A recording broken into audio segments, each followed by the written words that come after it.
اور پھر اس کے بعد تھوڑی اور آیتیں پڑھتے تھے اور پھر ان پر عمل کرنے کی کوشش کرتے. تو ہمیں بھی قرآن اسی طرح پڑھنا چاہیے کہ کچھ آیتیں پڑھیں اور پھر اس کے اوپر عمل کرنے کی کوشش کریں, پھر کچھ آیتیں پڑھیں پھر اس کو اپنے عمل میں لانے کی کوشش کریں, ٹھیک ہے. لیکن چونکہ ابھی میں آپ کو ظاہر ترجمہ سنا رہی ہوں تو میں ایک ساتھ آپ کو سنا رہی ہوں, لیکن یہ بہت اہم ہے, چونکہ بہت اہم ہے اسی لیے میں نے آپ کے ساتھ شیئر کرنے کا سوچا. تو وداؤٹ فرڈر ڈو لیٹ اسٹارٹ. اللہ کا فرمان ہے کہ دو خدا نہ بنا لو, خدا تو بس ایک ہی ہے, لہٰذا تو مجھے سے ڈرو. اسی کا ہے وہ سب کچھ جو آسمانوں میں ہے اور جو کچھ زمین میں ہے, اور خالصتاً اسی کا دین ساری کائنات میں چل رہا ہے. پھر کیا اللہ کو چھوڑ کر تم کسی اور سے تقویٰ کرو گے؟ اچھا, اب یہاں پہ اب دیکھیں بات یہ کہ جو نا میں کوئی اسکالر اور عالمہ نہیں ہوں یا بہت کوئی نیک بندی نہیں ہوں, میں بھی آپ لوگوں کے ساتھ ہی قرآن پڑھ رہی ہوں اور میں بھی اس کو عمل کرنے کی کوشش کر رہی ہوں. میں بھی بہت اسٹرگل کرتی ہوں بہت ساری چیزوں سے, مجھ سے بھی بہت زیادہ غلطیاں ہوتی ہیں, بے تحاشا ہوتی ہیں, ٹھیک ہے. تو میں اس طرح سے آپ کو نہیں کہہ رہی بلکہ میں اپنے اوپر جو ہے اپنے آپ کو کہتی ہوں پہلے کہ اللہ کا فرمان ہے کہ دو خدا نہ بنا لو. اس کے فٹ نوٹس پڑھ رہی ہوں. دو خداؤں کی نفی میں دو سے زیادہ خداؤں کی نفی آپ سے آپ شامل ہے, ٹھیک ہے نا. تو دو خدا نہ بنا لو یعنی کہ دو یا دو سے زیادہ بھی انکلوڈیڈ ہے, ظاہر ہے. تو دو خدا نہ بنا لو, خدا تو بس ایک ہی ہے. اللہ کا فرمان ہے, اللہ نے اب فرمایا, دیکھیں اللہ کا فرمان ہے کہ دو خدا نہ بنا لو, خدا تو بس ایک ہی ہے, لہٰذا تم مجھے سے ڈرو. تو اللہ تعالیٰ کہہ رہا ہے کہ دو خدا مت بنا لو, میرے ساتھ کسی اور کو تم نے شریک کر لیا, میری بھی کر رہے ہو بات, اس کی بھی بات مان رہے ہو, میری کہتے ہو میں تیری عبادت کرتا ہوں, نماز پڑھتے ہو, لیکن بات کسی اور کی مانتے ہو. تو خدا تو بس ایک ہی ہے, لہٰذا تم مجھے سے ڈرو. اب یہاں پہ دیکھیں لہٰذا تم مجھے سے ڈرو, دیکھیں اس کا مطلب یہ ہے کہ کسی اللہ کو چھوڑ کے کسی اور سے ڈرنا بھی جو ہے, اس کا مطلب ہے کہ وہ بھی اس کا مطلب ہے کہ آپ اسے خدا سمجھ رہے ہیں. دیکھیں نا, ایک تو فطرتاً جیسے ہمیں سانپ بچھو چھپکلیاں سے ڈر لگتا ہے, لیکن ایک یہ ہے کہ ہم کسی سے اتنا ڈرتے ہیں, ہم لوگوں سے ڈرتے ہیں, خوفزدہ ہوتے ہیں کہ ہائے ہماری ریپوٹیشن خراب نہ ہو جائے, ہائے ہمارا امیج خراب نہ ہو جائے, یا ہائے ہم برے نہ لگ جائیں لوگوں کے آگے. تو اللہ تعالیٰ کہہ رہا ہے کہ تم یعنی کسی اور سے اگر ڈرو گے تو تم نے اس کو خدا بنا لیا, یا ہماری کوئی چیز کوئی چھین نہ لے ہم سے, کوئی نعمت جو ہے, کوئی چیز اگر ہمارا کسی سے کوئی فائدہ نکلتا ہے, کوئی چیز نکلتی ہے ہمیں لگتا ہے, تو کہیں وہ ناراض نہ ہو جائے کہ وہ ہم سے چیز چھین لے. اب یہ دیکھیں یہ آگے آئے گا, اس کو غور سے سنیے گا ترجمے کو, آج بہت امپورٹنٹ ہے تبھی آپ سے شیئر کر رہی ہوں. تو اللہ تعالیٰ کہہ رہا ہے دو خدا نہ بنا لو, خدا تو بس ایک ہی ہے, لہٰذا تم مجھے سے ڈرو. تو تم نے اس کا مطلب ہے کہ اگر ہم اللہ کو چھوڑ کے کسی اور سے ڈرتے ہیں نا, تو ہم نے اس کو بھی خدا بنا لیا ہے. یہ سوچیے اس بات پہ. اسی کا ہے وہ سب کچھ جو آسمانوں میں ہے اور جو کچھ زمین میں ہے, اور خالصتاً اسی کا دین ساری کائنات میں چل رہا ہے. اس کے فٹ نوٹس کے دوسرے الفاظ میں اسی کی اطاعت پر اس پوری کارخانہ ہستی کا نظام قائم ہے. یعنی اللہ کا دین چل رہا ہے خالصتاً ساری کائنات میں. اس کا کیا مطلب ہوا, یعنی کہ پوری کائنات جیسے ارتھ جو ہے وہ اپنے ایکسس میں روٹیٹ کر رہی ہے, مطلب گول گول گھوم رہی ہے اپنے اس کے اوپر ایکسس کے اوپر, اس طرح سے جو ہے سورج ہے وہ صبح کو نکلتا ہے, وہ شام میں چلا جاتا ہے, مغرب سے پہلے وہ آف ہو جاتا ہے, سیٹ ہو جاتا ہے, پھر اس کے بعد آگے اندھیرا آتا ہے اور چاند نکلتا ہے اور ستارے آتے ہیں. تو رات کے بعد دن کے بعد رات آتی ہے. تو یہی ساری مطلب رات کے بعد میں کہوں گی دن آتا ہے, کیونکہ اسلامی طور پہ تو مغرب سے ٹائم شروع ہوتا ہے نا, تو بہرحال رات اور دن کا تسلسل. تو اور پھر پلانٹس اپنی جگہ پہ موجود ہیں, کوئی ایک دوسرے سے ٹکر نہیں رہا, اور پھر جانور اپنے اس میں حدود میں, ٹھیک ہے. تو اللہ تعالیٰ کہہ رہے ہیں کہ خالصتاً پوری کائنات میں تو میرا حکم چل رہا ہے, زمین اور آسمان تو میرے ہیں, اور اس میں جو کچھ بھی ساری مخلوقات ہیں وہ سب بھی میری ہیں. پھر کیا اللہ کو چھوڑ کر تم کسی اور سے تقویٰ کرو گے؟ Question mark. تو اللہ کو چھوڑ کر تقویٰ یہاں پہ اللہ کی کانشیسنیس, مطلب کانشیسنیس اس بندے کی, یعنی کہ اس بندے سے ڈرنا. تو اللہ تعالیٰ کہہ رہا ہے کہ کیا تم اللہ کو چھوڑ کر کسی اور سے تقویٰ کرو گے, کسی اور سے ڈرو گے, کسی اور کا تقویٰ اختیار کرو گے؟ تو یہ بات ہمیں بہت سوچنی چاہیے, کیونکہ ہم بہت زیادہ جو ہے نا پیپل اورینٹیڈ ہیں, اور خاص طور پہ ان لوگوں کا جن کو بڑا ڈر لگتا ہے کہ جو ہے نا, اب اس کے آگے جو ایک بات آئے گی نا وہ ہمیں ہٹ کرے گی بات, وہ بھی میں پڑھ لیتی ہوں, چلیں. پھر کیا اللہ کو چھوڑ کر تم کسی اور سے تقویٰ کرو گے؟ اللہ تعالیٰ فرما رہا ہے کہ زمین اور آسمان تو سب کچھ میرا ہے, اور اس میں جو کچھ بھی ہے موجود مخلوقات اور جو بھی چیزیں ہیں سورج چاند ستارے سب میرے ہیں، اور خالصتاً، اور جو ہم دیکھ نہیں سکتے وہ سب بھی اللہ کا ہے، بہت ساری چیزیں ہیں جو ہم نہیں دیکھ سکتے، ٹھیک ہے، وہ سب بھی اللہ کا ہے، ان کے بارے میں اللہ ہمیں علم عطا کرے زندگی میں تو بہت اچھی بات ہے۔ اور خالصتاً اسی کا دین، مطلب سب کچھ اللہ کا ہے، زمین اور آسمان میں جو کچھ بھی ہے وہ اللہ کا ہے، اور اسی کا دین جو ہے ہر چیز پہ چل رہا ہے نا، ہر چیز اللہ کی مرضی سے چل رہی ہے، تو پھر سب کچھ جب اللہ کا ہے تو پھر اللہ کو چھوڑ کر کسی اور سے کیا ڈرنا؟ تو اللہ تعالیٰ یہاں پہ پوچھ رہے پھر کیا اللہ کو چھوڑ کر تم کسی اور سے تقویٰ کرو گے؟ کتنی پروفاؤنڈ بات ہے، کوشچن مارک۔ اچھا، آگے جو بات کروں گی ہٹ ہوگی۔ تم کو جو نعمت بھی حاصل ہے اللہ ہی کی طرف سے ہے، پھر جب کوئی سخت وقت تم پر آتا ہے تو تم لوگ اپنی فریادیں لے کر اسی کی طرف دوڑتے ہو، مگر جب اللہ اس وقت کو ٹال دیتا ہے تو یکایک تم میں سے ایک گروہ اپنے رب کے ساتھ دوسروں کو اس مہربانی کے شکریہ میں شریک کرنے لگتا ہے تاکہ اللہ کے احسان کی ناشکری کرے۔ اچھا مزے کر لو، ان قریب تمہیں معلوم ہو جائے گا۔ تو اللہ تعالیٰ ہمیں یہاں پہ کیا فرما رہا ہے؟ تم کو جو نعمت بھی حاصل ہے اللہ ہی کی طرف سے، یہ بات ہمیں سوچنی چاہیے۔ اگر کوئی ہمیں کچھ دے بھی دیتا ہے، کوئی کسی سے ہمیں کوئی فائدہ نکلتا ہے، تو اس کا یہ مطلب نہیں کہ اس بندے نے ڈائریکٹلی، دیکھیے اللہ تعالیٰ اپنے بہت سارے کام لوگوں کے ذریعے لیتا ہے، ٹھیک ہے، ہم نے صدقہ دیا، ہم اب بیمار ہوئے، ہم نے صدقہ نکالا، ٹھیک ہے نا، اب آگے والا تو ہمیں دیکھے گا کہ میں نے اسے دیا ہے، وہ یہ نہیں دیکھے گا کہ اللہ نے اسے پہنچایا ہے رزق، ٹھیک ہے نا، بہت ساری چیزیں ہوتی ہیں جو اللہ کرتا ہے، اور ہم جو ہے لوگوں کے، کیونکہ دیکھیں نا بہت سارے لوگ ہمیں بہت ڈس اپوائنٹ بھی کرتے ہیں۔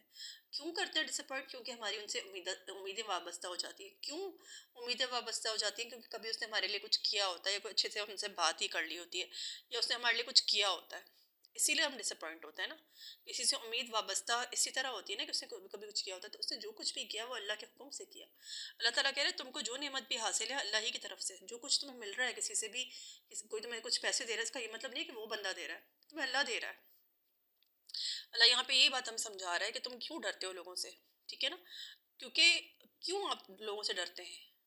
ہمیں ڈر ہوتا ہے نا کہ فلانا بندہ ہمیں کوئی پیسے دیتا ہے، کوئی ہمارے فائدہ پہنچاتا ہے، تو ہمیں ڈر لگتا ہے کہ یار کہیں ہم سے ناراض نہ ہو جائے، یہ ہم سے ناراض ہو جائے گا تو وہ چیز ہمیں نہیں ملے گی۔ لیکن اللہ تعالیٰ یہاں پہ ہمیں کیا فرما رہا ہے کہ تم کو جو نعمت بھی حاصل ہے، یعنی ڈائریکٹ آفٹر دا انٹروگیشن، کہ پھر کیا اللہ کو چھوڑ کر تم کسی اور سے تقویٰ کرو گے، کوشچن مارک۔ فوراً اللہ تعالیٰ اس کے بعد کیا فرما رہا ہے اگلی آیت میں کہ تم کو جو نعمت بھی حاصل ہے اللہ ہی کی طرف سے ہے، پھر جب کوئی سخت وقت تم پر آتا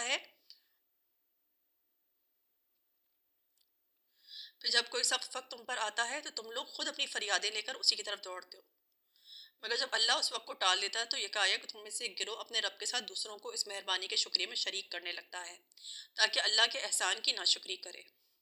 تو اب یہاں پہ کیا بات ہے؟ ہمیں سمجھ میں کیا، آپ کو سمجھ میں آ رہا ہے کہ یہاں پہ کیا بات اللہ تعالیٰ نے کی ہے؟ کہ جب مشکل وقت آتا ہے، جب کوئی سختی آتی ہے، تو ظاہر ہے کہ ہم اللہ تعالیٰ کی طرف ہی اپنی فریادیں لے کے بھاگتے ہیں۔ جب ہر طرف سے امید ختم ہو جاتی ہے ہماری، تو ہم کیا کرتے ہیں؟ پہلے تو ہم خوب شرک کرتے ہیں، ادھر بھاگتے ہیں، ادھر بھاگتے ہیں، ادھر بھاگتے ہیں، لیکن جب کہیں سے کچھ نہیں ملتا تو کیا ہوتا ہے کہ اللہ کی طرف دوڑتے ہیں۔ مگر جب اللہ جو ہے کہہ رہا ہے کہ مگر جب اللہ اس وقت کو ٹال دیتا ہے تو یکایک تم میں سے ایک گروہ اپنے رب کے ساتھ دوسروں کو اس مہربانی کے شکریہ میں شریک کرنے لگتا ہے۔ یعنی اللہ نے آپ کو شفا دے دی، اب آپ کیا بولیں گے؟ ڈاکٹر نے شفا ڈاکٹر کی وجہ سے ہوا ہے، میڈیسن کتنی اچھی تھی، ہاسپٹل کتنا اچھا تھا، ایکوپمنٹ کتنی اچھی تھی، طریقہ کتنا اچھا تھا علاج کا، یا جو ہے کسی نے آپ کو کچھ دے دیا، کھلا دیا، اب یار یہ بندہ کتنا اچھا ہے، اس نے مجھے کھلایا ہے۔ آپ یہ نہیں بول رہے کہ اللہ نے آپ کو کھلایا ہے، اللہ نے اس کو ذریعہ بنایا ہے، یا کسی نے آپ کی مدد کر دی تو ہم اس کو شکریہ کرنا شروع کر دیتے ہیں۔ اللہ تعالیٰ کہہ رہا ہے کہ تم میں سے، اس کا یہ مطلب نہیں ہے کہ ہم اس بندے کو شکریہ نہ کریں، لیکن ہم اللہ کو پہچانیں کہ اس نے ہماری مدد کی ہے۔ یہاں پہ یہ بات ہو رہی ہے جو مجھے سمجھ میں آ رہی ہے۔ تم میں سے ایک گروہ اپنے رب کے ساتھ دوسروں کو اس مہربانی کے شکریہ میں شریک کرنے لگتا ہے تاکہ اللہ کے احسان کی ناشکری کرے، اور اکثر یہ ہوتا ہے کہ ہم اللہ کو تو بالکل ہی چھوڑ دیتے ہیں۔ شریک کیا کرتے ہیں؟ اللہ کو تو چھوڑ ہی دیتے ہیں کہ نہیں، اللہ نے کچھ نہیں کیا، اس بندے نے میرا علاج کیا، اس میڈیسن سے میرا علاج ہو، یہ کتنا اچھا پروسیجر تھا، یہ بندہ کتنا اچھا ہے، اس نے مجھے دیا ہے۔ تو ہم تو شریک کیا کرتے ہیں؟ ہم تو اس بندے کو ہی خدا بنا لیتے ہیں۔ تو اللہ کہہ رہا ہے تم میں سے ایک گروہ اپنے رب کے ساتھ دوسروں کو اس مہربانی کے شکریہ میں شریک کرنے لگتا ہے تاکہ اللہ کے احسان کی ناشکری کرے۔ اچھا مزے کر لو، ان قریب تمہیں معلوم ہو جائے گا۔ تو اللہ تعالیٰ کہہ رہا ہے اچھا مزے کر لو، جی لو، تمہارا جتنا مہلت ہے عملے گزار لو، پھر اس کے بعد جو ہے نا میں تمہیں بتاتا ہوں پھر اس کے بعد تمہارا جب اعمال ہوگا تم فیل ہوگے تب تمہیں پتہ چلے گا. اور دیکھیں دنیا میں جو ہمیں تکلیف ہوتی ہے، مصیبت آتی ہے، بیمار ہوتے ہیں، ہم پریشان ہوتے ہیں، دیکھیں وہ ایک لمحے کے لیے ہوتا ہے، کچھ لمحات، ایک لمحے نہیں مطلب کچھ لمحات کے لیے ہوتا ہے، اور پھر وہ لمحے ختم ہو جاتے ہیں. پھر جب اچھا وقت آتا ہے تو ہم وہ بھی دیکھتے ہیں، سکون بھی ملتا ہے، سکون کا ٹائم بھی ملتا ہے. اور مشکلات کے درمیان بھی ایسا نہیں ہوتا کہ مستقل ہم پریشان، ورنہ تو ہم تو ختم ہی ہو جاتے. بیچ میں تھوڑا سا پیریڈ آتا ہے نا جس میں تھوڑا ریلیف ہوتا ہے، پھر دوبارہ پریشانی، پھر تھوڑا ریلیف، پھر پریشانی. تو اللہ تعالیٰ تو ایسا نہیں ہے کہ مستقل، لیکن آخرت میں جو عذاب ہوگا تو لمحے لمحے کا عذاب ہوگا، اس میں تو کوئی کمی نہیں آئے گی، بلکہ ہو سکتا ہے کہ اور بڑھتا جائے وقت کے ساتھ ساتھ، اور موت کی تمنا کرے تو موت بھی نہیں آئے گی. تو یہ ہمیں اللہ تعالیٰ ہمیں سمجھنا چاہیے. جب قرآن پڑھا کریں اور دوسروں تک پہنچایا کریں تاکہ آپ کو سمجھ میں اچھے طریقے سے. میں پہلے قرآن خود پڑھتی تھی نا، مجھے سمجھ نہیں آتا تھا، کیونکہ جو ہے نا خود غرضی ہے یہ کہ قرآن آپ صرف اپنے پاس لپیٹ کے رکھ رہے ہیں. آپ اسے دوسروں تک پہنچائیں گے نا تو اللہ تعالیٰ آپ کے دل میں آپ کو اچھے طریقے سے سمجھائے گا بات. اور کیا پتہ اللہ تعالیٰ کسی لمحے، میں اللہ سے دعا کرتی ہوں اللہ تعالیٰ اسی لمحے مجھے اور آپ کو سیدھے راستے پہ مکمل طور پر ہدایت دے دے ہمارے دلوں کو، کہ ہمارا دل جو ہے وہ اللہ کی طرف سے کہیں بھی نہ جائے. آمین. مطلب کہ ہرگز ناشکری نہ کریں اور ہرگز کسی قسم کا شرک نہ کریں. آمین. آگے پڑھی ہوں. یہ لوگ جن کی حقیقت سے واقف نہیں ہیں ان کے حصے ہمارے دیے ہوئے رزق میں سے مقرر کرتے ہیں. خدا کی قسم ضرور تم سے پوچھا جائے گا یہ جھوٹ تم نے کیسے گھڑ لیے تھے. Question mark. یہ لوگ جن کی حقیقت سے واقف نہیں ہیں ان کے حصے ہمارے دیے ہوئے رزق میں سے مقرر کرتے ہیں. خدا کی قسم ضرور تم سے پوچھا جائے گا یہ جھوٹ تم نے کیسے گھڑ لیے تھے. Question mark. آگے پڑھی ہوں. یہ خدا کے لیے بیٹیاں تجویز کرتے ہیں. سبحان اللہ. اور ان کے لیے وہ جو یہ خود چاہیں. Question mark. تو خدا کی قسم ضرور تم سے پوچھا جائے گا یہ جھوٹ تم نے کیسے گھڑ لیے تھے. یہ خدا کے لیے بیٹیاں تجویز کرتے ہیں. اس کے فٹ نوٹس پڑھ رہی ہوں. مشرکین عرب کے معبودوں میں دیوتا کم تھے، دیویاں زیادہ تھیں، اور ان دیویوں کے متعلق ان کا عقیدہ یہ تھا کہ یہ خدا کی بیٹیاں ہیں. اسی طرح فرشتوں کو بھی خدا کی بیٹیاں قرار دیتے تھے. فرشتوں کو بھی خدا کی بیٹیاں قرار دیتے تھے. لات منات عزا کا بھی آپ نے نام سنا ہوگا نا، خدا کی بیٹیاں. تو کہہ رہے ہیں کہ جو ہے نا یہاں پہ اللہ تعالیٰ بتا رہا ہے کہ خود تو اتنا شرم سے مر جاتے تھے جب بیٹیاں ہوتی تھیں، چہرہ سیاہ ہو جاتا تھا، ڈر کے مارے بولتے تھے کہ مر جاؤں کہ میں اس بیٹی کو گاڑ دوں یا اس کو کیا کروں، میں شرم کے مارے مر جاؤں. تو وہ بیٹی کو جو ہے زندہ گاڑ دیتے تھے. تو اللہ تعالیٰ کہہ رہا ہے یہاں پہ یہ بات کر رہا ہے کہ اللہ کے لیے تم نے بیٹیاں کی ہیں اور خود اپنے لیے بیٹے کرتے ہو. تو یہ والی بات ہے.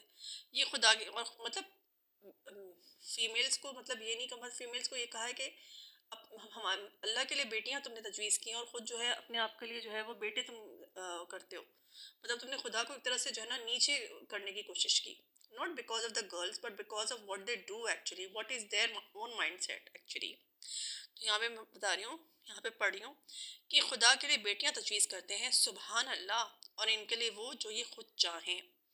جب ان میں سے کسی کو بیٹی کے پیدا ہونے کی خوشخبری دی جاتی ہے تو اس کے چہرے پر کلونس چھا جاتی ہے اور وہ بس خون کا سا گھونٹ پی کر رہ جاتا ہے. لوگوں سے چھپتا پھرتا ہے کہ اس بری خبر کے بعد کیا کسی کو منہ دکھائے. سوچتا ہے کہ ذلت کے ساتھ بیٹی کو لیے رہے یا مٹی میں دبا دے. دیکھو کیسے برے حکم ہیں جو یہ خدا کے بارے میں لگاتے ہیں. بری صفات سے متصف کیے جانے کے لائق تو وہ لوگ ہیں جو آخرت کا یقین نہیں رکھتے. رہا اللہ تو اس کے لیے سب سے برتر صفات ہیں، وہی تو سب پر غالب اور حکمت میں کامل ہے. ٹھیک ہے. اب یہاں پہ ہم کیا پڑھے ایکچولی جو ہے نا، یہ جو 51 سے جو آیات ہے نا، بیسیکلی یہ نیا رکوع شروع ہو رہا ہے. اس کے پہلے جو رکوع تھا نا وہ 50 پہ ختم ہو گیا تھا اور اس پہ سجدہ بھی تھا. تو ہم ایک نئے رکوع سے شروع ہیں، یعنی 51 سے شروع ہیں اور 60 پہ رکوع بھی ختم ہو گیا ہے. ٹھیک ہے نا. تو بہرحال یہاں پہ اللہ تعالیٰ کیا فرما رہا ہے کہ ظاہر ہے وہی جو میں نے بات کی کہ کالا ہو جاتا تھا، اس کا سیاہ پڑ جاتا تھا رنگ، خون کے گھونٹ پی کے رہ جاتا تھا. سوچتا تھا کہ بیٹی پیدا ہوئی ہے تو اس کو ذلت کے ساتھ اپنے ساتھ لے لے، ذلیل ہو جائے گا وہ، تو ذلت کے ساتھ اس کو زندہ رکھے اپنے ساتھ، ذلیل ہو کے رہے. لوگوں کے سامنے ذلیل ہو جائے یا مٹی میں دبا دے؟ Question mark. دیکھو کیسے برے حکم ہیں جو خدا کے بارے میں لگاتے ہیں. اس کے کیا فٹ نوٹس ہیں. یعنی اپنے لیے جو جس بیٹی کو یہ لوگ اس قدر ننگ و عار سمجھتے ہیں اسی کو خدا کے لیے بلا تعطل تجویز کر دیتے ہیں. ٹھیک ہے. It's about their actions attitude actually. کیونکہ بیٹی تو اللہ کی طرف سے ہوتی ہے کہ اور اللہ تعالیٰ کسی کو کیا حقیر چیز دے گا. بیٹی کو تو اللہ تعالیٰ نے رحمت کہا ہے. ٹھیک ہے نا. آگے پڑھی ہوں. لیکن ان کا جو ایک طرز عمل تھا ذلت والا ذلیل قسم کا کہ بیٹیوں کے ساتھ اس طرح کا سلوک کرنا کہ وہ ایک ذلیل چیز ہیں خود ذلت. تبھی تو ذلت میں مبتلا ہوں گے نا. یا ان کو دفنا دیں یا ذلت سے ان کو لے رہے. تبھی تو زندہ دبا دیا کرتے تھے اپنی بیٹیوں کو. تو اللہ کیا فرما رہا ہے یہاں پہ کہ بری صفات سے متصف کیے جانے کے لائق تو وہ لوگ ہیں جو آخرت کا یقین نہیں رکھتے. جو کافر ہیں جو انکار کرتے ہیں آخرت کا انکار کرنے والے کافر تو ہے نا. اگر دیکھیں ہم اپنے آپ کو اگر مسلمان کہیں اور ایکشنز میں اگر ہم کافر ہیں کہ ہمیں آخرت کا یقین نہیں ہے تبھی تو ہمارے ایکشنز ایسے ہیں. ورنہ اگر ہم آخرت کا یقین ہوتا اور وہاں پہ ہمیں نعمتوں کا اور سب کا یقین ہوتا تو ہمارے ایکشنز کچھ اور ہوتے. ہم تو بڑے لالچی ہیں دنیا میں کہ ہر نعمت ہمیں مل جائے. تو آخرت میں کیوں ہم لالچی نہیں ہیں؟ اس کا مطلب ہے ہمارا ایمان کمزور ہے. تو بری صفات سے متصف کیے جانے کے لائق تو وہ لوگ ہیں جو آخرت کا یقین نہیں رکھتے. رہا اللہ تو اس کے لیے یعنی بری صفات تو ان کے لیے ہیں. بری چیزیں تو ان کے لیے ہیں جو آخرت پر ایمان نہیں رکھتے جو ایک کافر ہیں. ٹھیک ہے. یہی لوگ جو اس طرح کی حرکتیں کرتے ہیں کہ بیٹیوں کو برا سمجھتے ہیں اور اللہ کی بیٹیاں ان کو بنا دیتے ہیں. اچھا رہا اللہ تو اس کے لیے سب سے برتر صفات ہیں وہی سب پر غالب اور حکمت والا ہے. وَهُوَ العزیز الحکیم. ٹھیک ہے. تو اللہ تعالیٰ کہہ رہا ہے کہ اللہ تو سب سے بہترین صفات سب سے برتر صفات جو ہے وہ اللہ کے لیے ہیں اور وہی سب پر غالب بھی ہے اور حکمت والا بھی. عزیز و حکیم ہے اللہ تعالیٰ. حکمت بھی اللہ کے پاس ہے اور غالب بھی وہی ہے. تو یہ پیج اتنا امپورٹنٹ ہے. یہاں پہ کو اینڈ ہوتا ہے ہماری آیات ختم ہوتی ہیں ترجمہ 51 سے لے کے 60 تک. رکو شروع بھی یہیں سے ہوتا ہے 51 سے اور ختم یہی 60 پر ہوتا ہے. تو آج کی باتوں پہ ہمیں ضرور پونڈر کرنا چاہیے کہ کیا ہم واقعی اللہ کے علاوہ اور بھی لوگوں سے ڈرتے ہیں.